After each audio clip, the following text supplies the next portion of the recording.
This fifth day of November, year 2022, youths of Humble District gathered for this very day for senior youth leadership headed by Pastor Vladimir Tugade, our youth director of Romblon Mission Seventh-day Adventist.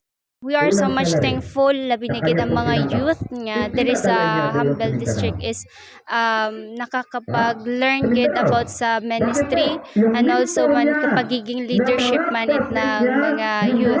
So ang masasabi ko lang is napaka-importante as a Christian nga mag-grow pagid spiritually not also mentally. So magabulig gini sa amon nga health at ang among relationship pagid sa Ginoo.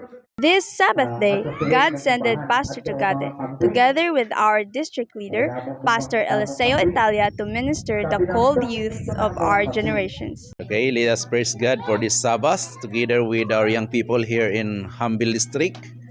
Ako po'y masaya na nakasama ang mga youth natin sa pangunguna ni Pastor Italia. And one of the purpose of this is to train our senior youth leaders dahil sila po yung inaasahan natin na hahalili sa gawain natin upang may pagpatuloy po at hindi mapuputol ang momentum po ng ating ministry.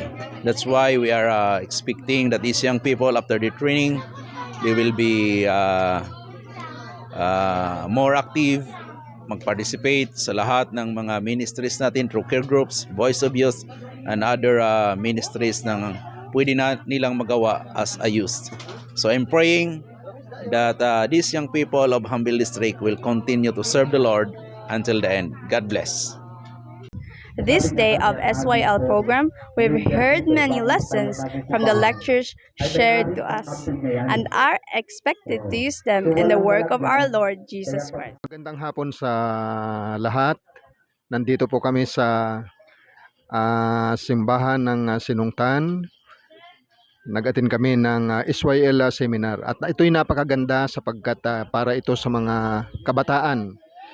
At alam ko na malaki ang maitutulong ito para sa mga kabataang ito, lalo higit sa pag-win ng mga soul sa bandang huli. At higit sa lahat, magkaroon ng mga matatatag na leader ng bawat simbahan. Kaya itong seminar na ito ay isang napakagandang pagkakataon para sa lahat. At napakaraming nag-attend. At salamat sa Diyos, tinulungan sila upang marinig nila yung mensahe ng Panginoon na para sa kanila upang sa ganon maihanda ang bawat kabataan para sa pagbabalik ng ating Panginoon.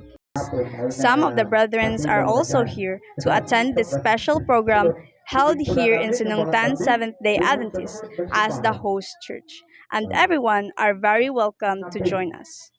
Dear brothers and sisters, God is very grateful today. I am Nika Pablo from Humble District, reporting for Romblon Adventist News. I will go.